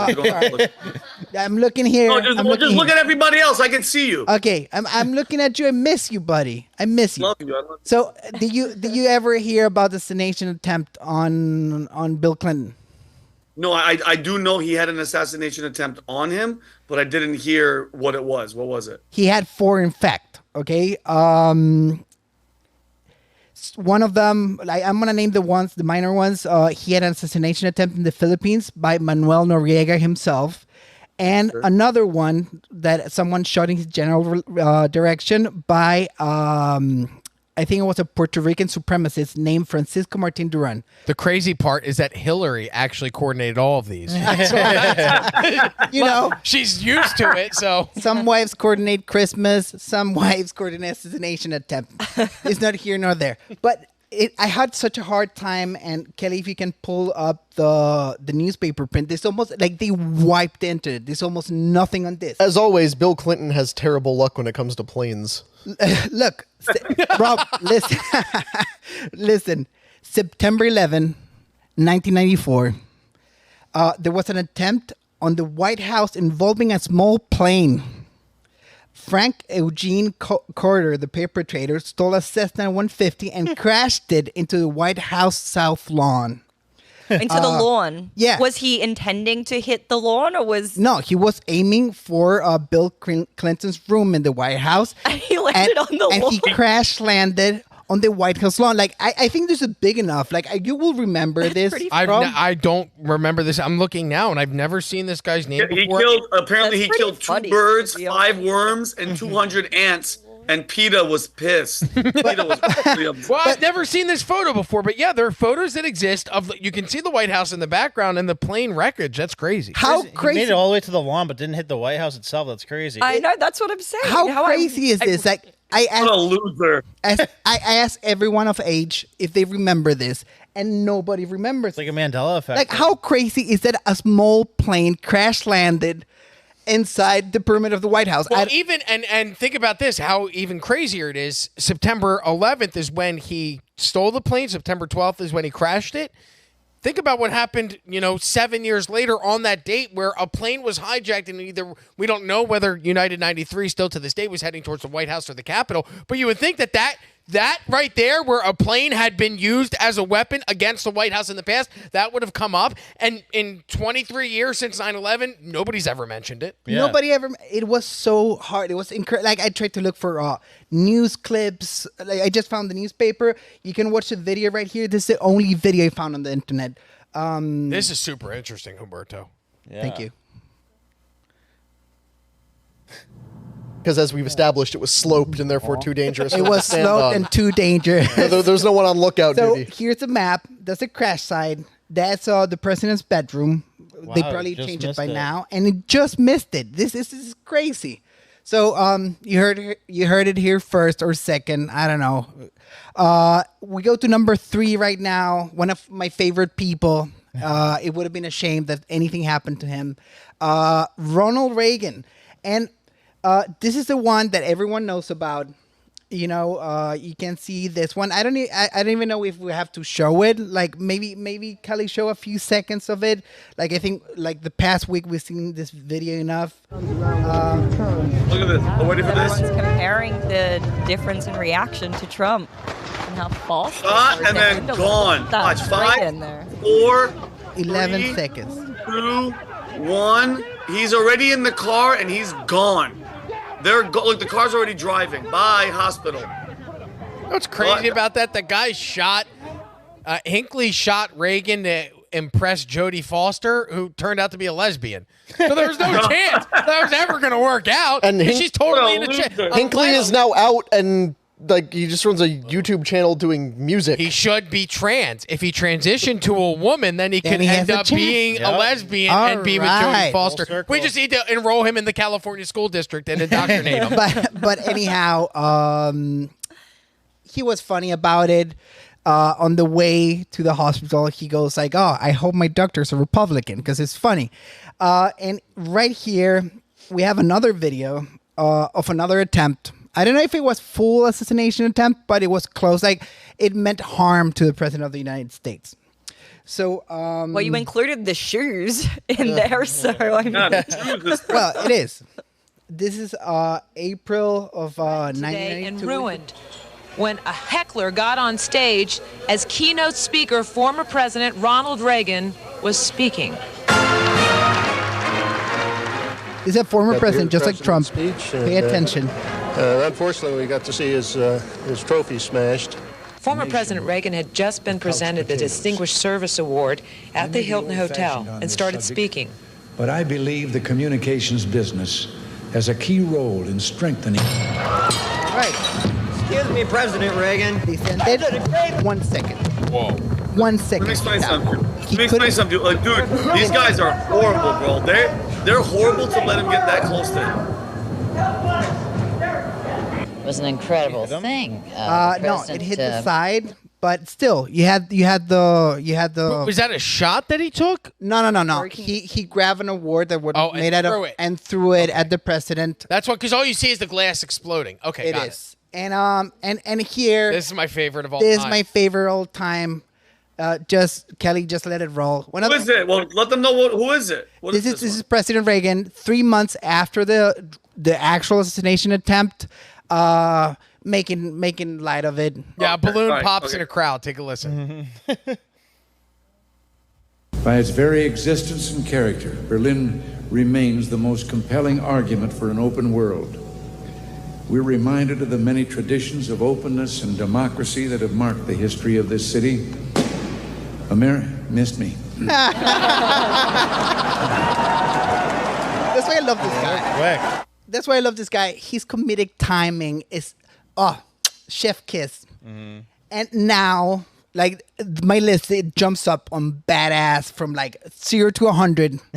These two guys, Brandon knows, and Connor probably knows as well.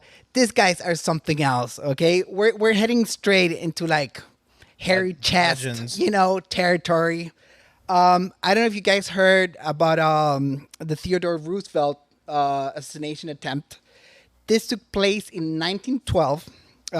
Theodore Roosevelt was shot by John Schrank, is that how you pronounce it? A mentally disturbed man who believed that Roosevelt's candidacy for the third term as a president was a threat to our country. Funny, right? Threat to democracy. Wow, well, Roosevelt has never held on to office longer than he should have and had catastrophic consequences to the country before. That never happened after That this never shooting. happened after. Schrank shot Roosevelt in the chest with a 38 caliber revolver while he was on his way to deliver a campaign speech in Milwaukee, Wisconsin. So you might have think, okay, he got shot. We saw the other presidents getting pulled by Secret Service, but what was his reaction? Okay, despite having a bullet lodged in his chest, Roosevelt insisted on delivering a 90-minute speech before seeking medical attention. So he got shot in the chest, and he just kept on going. After that, he famously began his speech by saying, "Ladies and gentlemen, I don't know whether you fully understand that I just been shot, but it takes more than a bullet to kill a bull moose." What a badass. I'm sorry. This guy wins. This is an x-ray of his chest.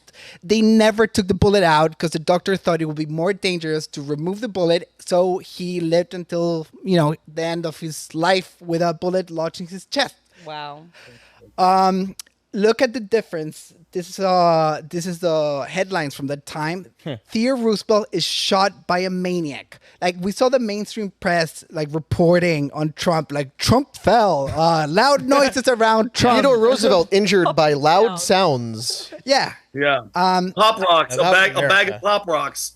Oh man. So anyhow, now we're gonna go to my all-time favorite guy to ever sit in the White House, all around American badass. I'm sorry, but no contest. Andrew Jackson. Okay. There's no. Actually, we skipped this video from Theodore Roosevelt, but and we can look at it quickly. We can see his shirt after he was seriously shot. And there's a video of the crowd afterwards. They didn't have as many cameras, and they will show the news at a movie theater. So there's a few shots of the crowd 3 or 4 hours afterward that they got a cameraman in there. But going back to Andrew Jackson, there's not going to be any videos for understandable reasons that cameras weren't even invented back then. Before I get into the attack, we need to set the expectation of how much of a badass he was. Like Brandon, right? He was a military hero. He fought in the Battle of New Orleans during the War of 1812. Do you say New Aliens? New Orleans. Oh, okay. You said it weird. That was well. I was trying to do an Australian accent. I'm sorry, Amy. Or no. Oh no. So this guy, absolute badass. His party when he got into the White House, it lasted 2 weeks. People in the lawn just puking whiskey out. He dueled everyone and their mother.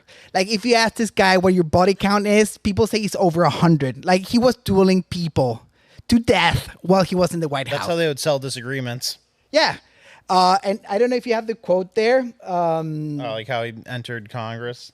Yeah, no. The only thing I regret was not what the hell? He wished. The only thing I regret is not. He wanted to hang John C. Calhoun and shoot Henry Clay. I have two. Yeah. That's to clarify. Regrets. Yeah. I didn't shoot Henry Clay, and I didn't hang John C. Calhoun. John C. Calhoun was his vice president, by the way. Wow. That would be like if Obama had left the White House. I'm like, my one regret is that I didn't kill Biden. I know. I can see Trump saying that. Insane. So let's head back to 1835, wherein Richard Lawrence attempted to assassinate President Andrew Jackson. Lawrence was a mentally ill painter that approached Jackson as he was leaving the funeral at the U.S. Capitol. He pulled out a pistol and fired Jackson from close range. The gun misfired. Big mistake. If you're going to take a shot at someone of this caliber of badass, you better make damn sure that you're going to get the guy. Okay? Anyways, he had two guns, double misfire, and then Jackson proceeded to beat him with his cane so badly that the Secret Service didn't exist back then, so he had presidential aides. They had to pull Jackson. Mind you, he was 67 at the time, and back then 67 was like 80 now. The Secret Service of the time, or the president, had to pull Jackson from the attacker. You know, he with his cane, he almost beat him to a pulp. Wow. Yeah, Secret Service freaky too. And talking about divine intervention, they tested both those guns after, and both of them fired perfectly fine. Funny, right? Yeah. The Secret Service had to save the assassin from the president, and now they hide behind the president as people are shooting at him. Man, that organization's gone downhill. I'm sorry, what'd you say? Chicks, women ruin everything. So that's my list. Andrew Jackson wins number 1. I don't know where to put Trump. I think I will put him, I don't know, between Jackson and Roosevelt, because maybe he didn't get a word in, because now the whole Secret Service, you know, they will put him out. But if he could have spoken right then, I know he would have, but he got pulled out. I don't know. The jury's out. He at least gave us the fist pump. The thing is, though, that my takeaway from that is that God favors people who are truly fighting evil, because Jackson was fighting evil just like Trump is fighting evil. Like, if you know the true extent of what Trump is fighting, you know like how sick and twisted the globalists are and what they actually want to do. The same thing with the Andrew Jackson, who was fighting the central bank of the second central bank of the U.S. that was controlled by the Rothschilds, and that was destroying the lives of millions of people. So, you know, same deal. If you're fighting evil, God protects you. Do you have that quote there? Yeah, you want me to read that one? Yeah, because he got yeeted for fighting against the bank and the people that control the banks. The Rothschilds. And he was actually quoted on, you know... so this is his famous Den of Vipers quote. He comes into Congress day one. He says, "Gentlemen, I too have been a close observer of the doings of the banks of the United States. I have had my men watching you for a long time, and I'm convinced that you have used the funds of the bank to speculate in the breadstuffs of the country. When you won, you divide the profits amongst you. When you lost, you charge it to the bank.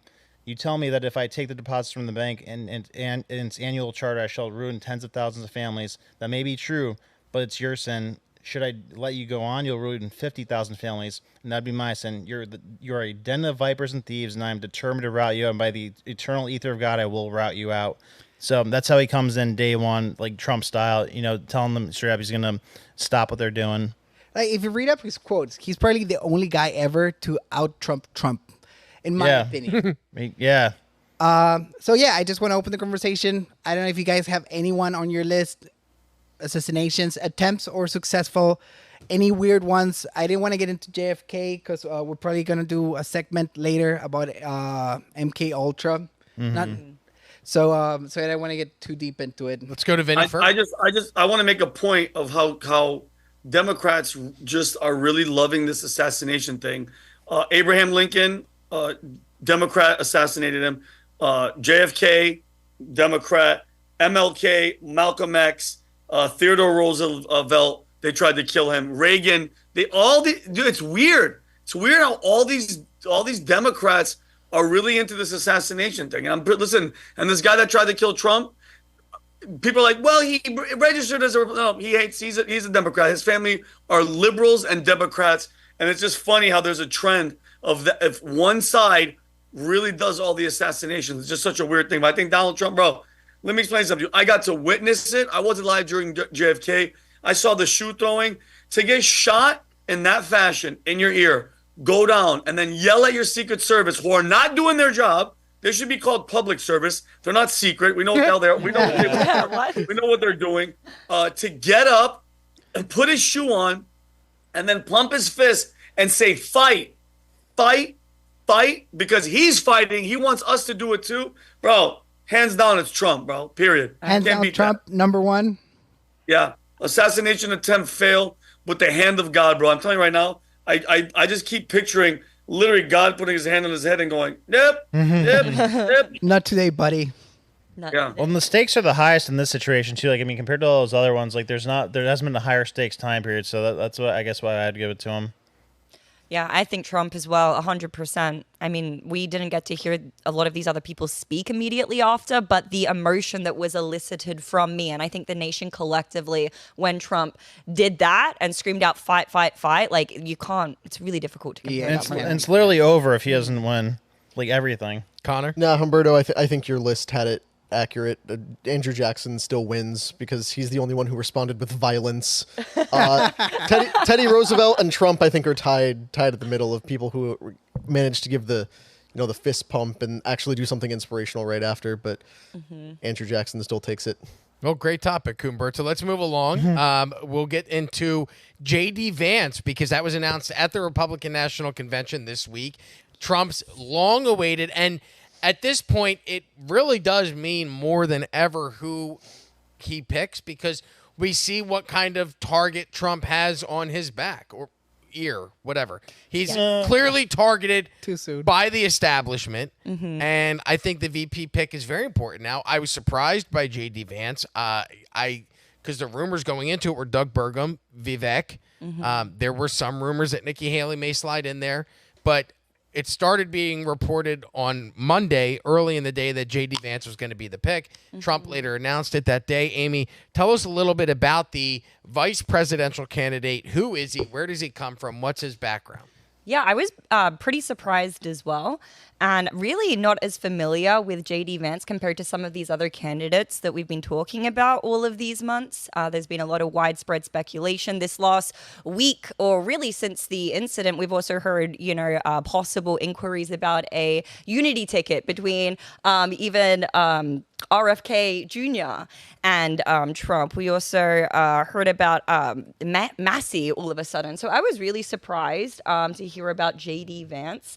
And I did a little bit of research. The first thing that really stood out to me, number one, he is the first millennial vice president, I believe, in U.S. history. You guys can correct me if I'm wrong, but I think that's definitely going to bring a freshness to the Republican Party that maybe we haven't seen before. A lot of people know him actually from a movie and a book that he put out. Connor, are you familiar with Hillbilly Elegy? I have not read it, and funnily enough, I have a theory that nobody has ever actually read Hillbilly Elegy. You hear a bunch of people talk about it, but nobody can really tell you anything they learned from reading it. Everyone just is aware of its existence. But apparently it's, a memoir that Vance wrote about his life growing up, like poor, rural, just stories about his life as a average American before he got into politics. And I guess now everyone's going to have to go read that book because it's actually going to tell us who our potential vice president is. Yes. But it also got turned into a movie, and I think that's what more people have seen. More or less the same thing. On Netflix, right? It got put out on Netflix. Yeah. So I'm definitely very excited to watch that. We did see Trump make his announcement actually on Truth Social.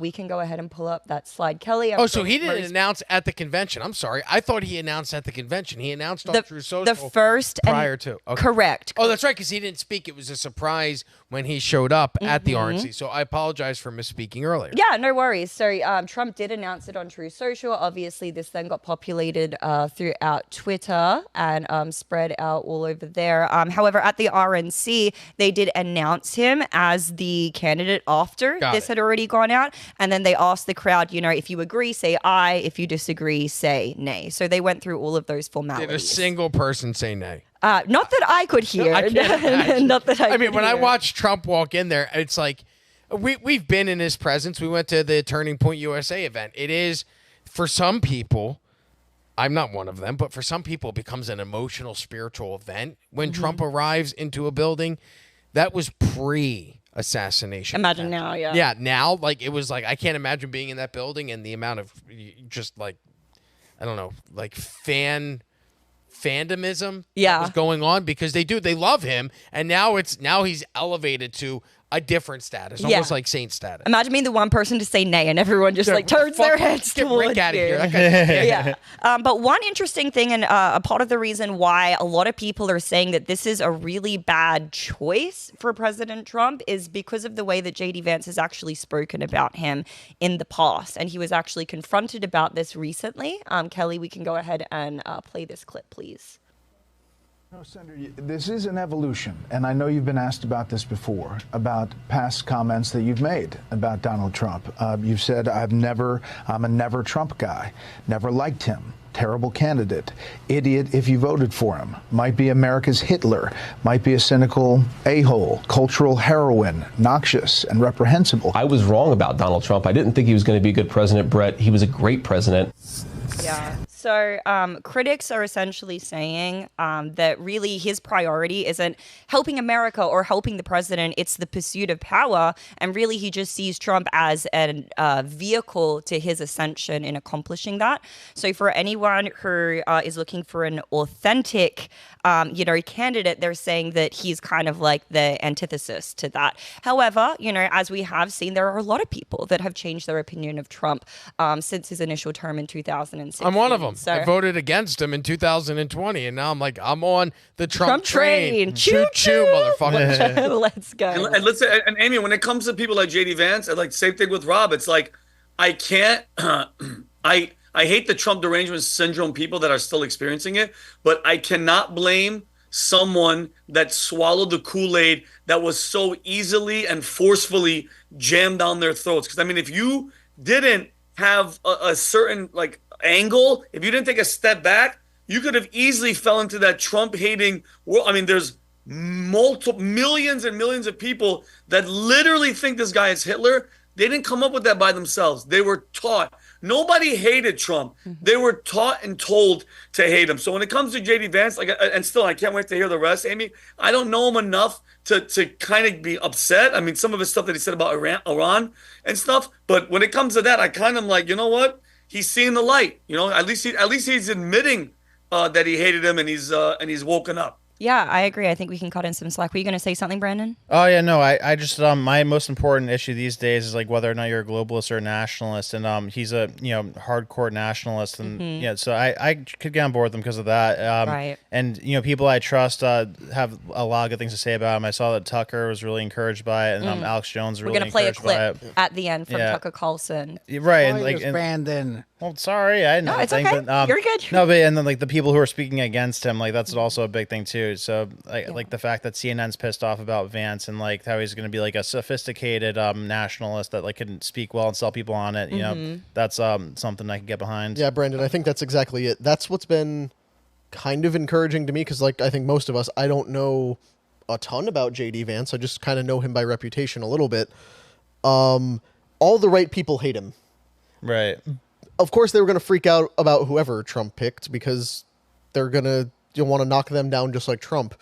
But I think they are lined up against Vance all on the same lines of, nationalist. He's more Trumpy than Trump. He's dangerous. He's going to, infuse the administration with dangerous rhetoric again. Yeah, of course, that all makes sense. All the right people are lined up against him.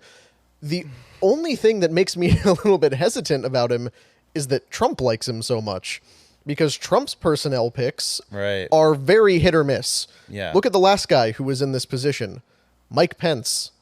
Rat. The absolute rat. Yep. But not just him. Look at Trump's cabinet positions.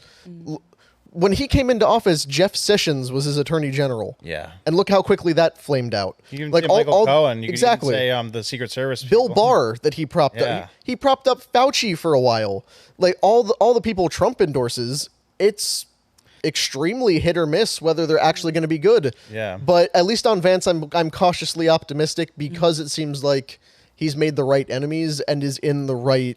He's at least a little bit over the target. Well, my interpretation of the choice with Pence was the fact that he is more of the like on-brand version of conservatism, like old school conservative, evangelical Christian. He's all the right things to essentially reinstill that confidence in the old school Republicans that that this will be a good ticket. Whereas now what it's signaling to me is he doesn't really care about appealing to that wing of the Republican Party anymore. He's very confident in his initiatives and what he's doing, that he is happy to have a vice president who actually emulates those things rather than finding ways that can counterbalance the initiatives that he wants to bring forward. I want to put this in 3 buckets, separate buckets. Okay, how do I... Quickly, those buckets have to be limited because we have 5 minutes and 2 more topics. How do I feel? I feel like when you go there, you pass in front of McDonald's, you see a juicy, nice burger, and then your mom goes like, hey, we have McDonald's at home, Yeah. Now you will eat, whatever, it's going to be disappointing.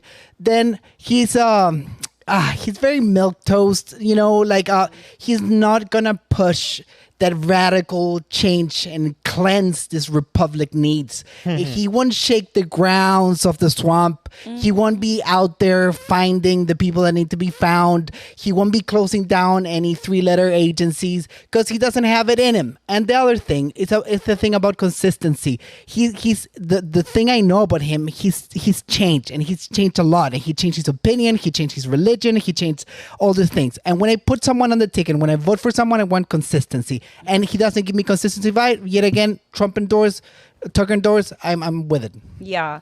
Let's flick through these next slides really quickly. So this is apparently what actually caught the attention of Donald Trump Jr., who then began advocating for Vance's candidacy to his dad. This is back in 2021, I believe, because Vance was actually opposing NATO's enforced no-fly zone above Ukraine. So we can go ahead and play this.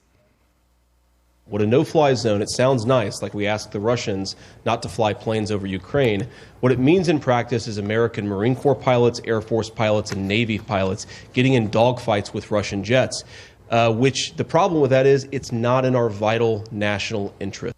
So that is apparently what caught the attention of Donald Trump Jr., who then took that to his father. I'm not sure if that's 100% true, but that's the word on the street. He was also one of the first people to publicly come out and condemn the Biden administration for the role they took with all of the propaganda and everything that they've been saying, put a bullseye on his back leading up to the attempted assassination of Donald Trump. So he also called that as well. That being said, do you guys think that he knew that he was going to be the candidate at that point already when he made the post on X? What was that post? I think so, Amy, but I also think the moment Rob, was it a week or two ago, bro, where it might have been a week and a half, maybe two. It was a J.D. Vance Democratic campaign ad that's like, J.D. Vance kills babies. It's like one of those horrible commercials. The moment I saw it, I go, why are they making a hate ad to Joe Biden administration going after him? That's the moment I went, they're going for J.D. Vance. And I the money was in the bank right there. I was like, why are they they're not doing it for Vivek Ramaswamy. He's brown and dangerous. We didn't see it. Brown and dangerous. I knew right then, yeah.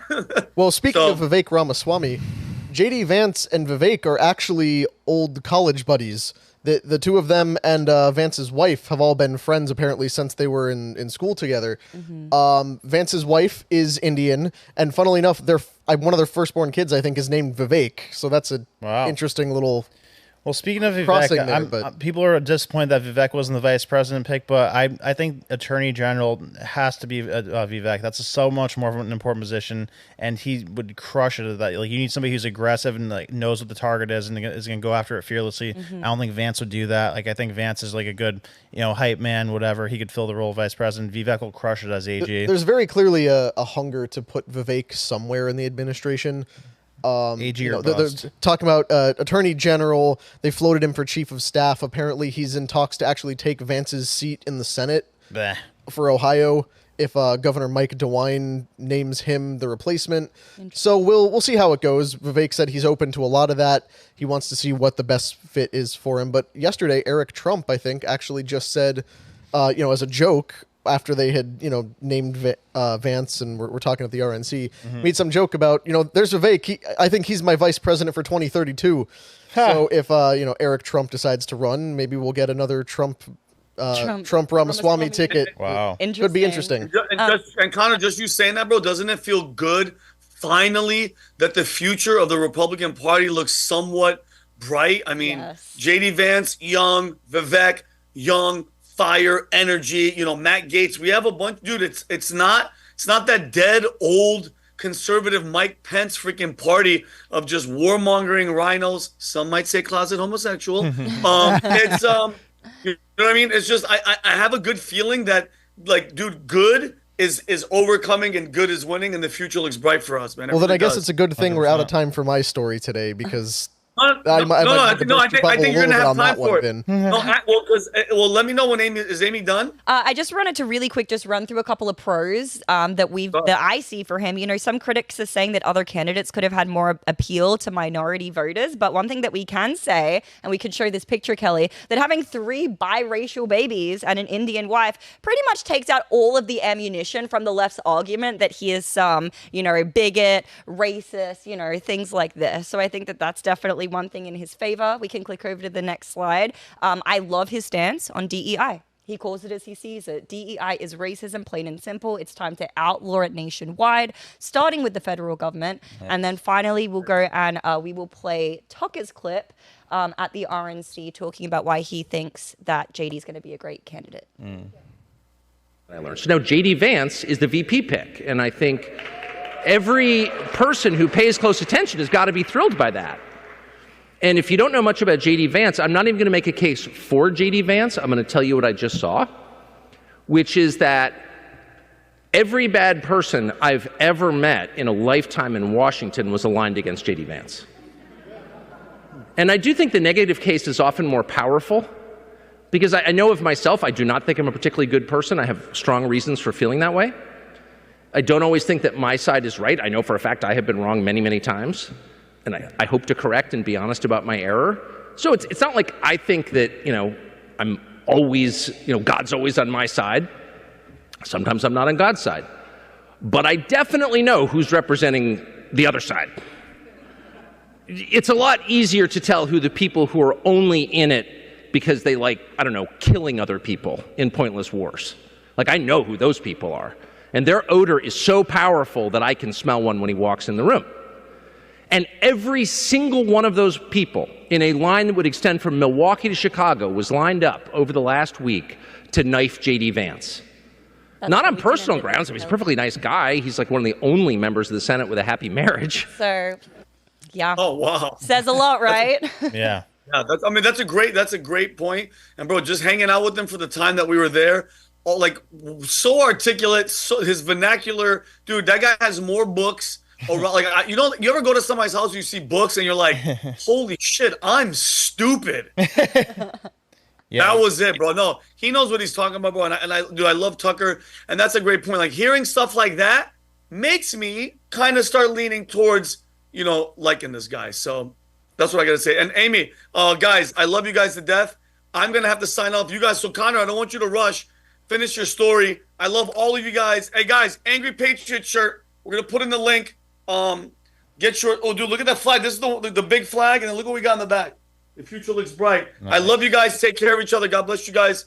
And Connor, finish your story and finish strong, brother. We miss you. Yes, we miss you. And guess what? We're also going to miss our audience because that is it for us as well. Unfortunately, Connor, we have to bump your story. And I believe this is the second time, Brandon, that we have had to bump your military weapons. The black budget. I know. Yeah. I guess it's getting black budgeted on this show. Is. We're going to find a way to get to it possibly on Friday if we do another podcast. But thank you to everybody for joining us today. Vinny remotely, you guys here, Kelly and Jake and Jeremy, the entire crew, the production team who goes and cuts these short clips out, the distribution team, 2 of which are here, who put that content out for you guys to watch, and especially our buddy Jake for the fantastic intro that he alone worked on to get ready for Unusual Suspects. There was some guy named Deli who maybe helped as well, but thank you to Jake, thank you to Kelly, thank you to everybody watching. Make sure you click, like, and subscribe. Make sure you share word about the podcast to your friends, and make sure you grab the Angry Patriot shirt available at vtmerch.com. Link in the description for today. And, I guess always, my name's Rob Gargiulo. For today, I'm Rob. Tomorrow, Robin. But for today, my name has been Rob Gargiulo. This has been the Unusual Suspects podcast, and we will see you back here Friday at 6 p.m. Eastern Time. Until then, take care. Bye-bye.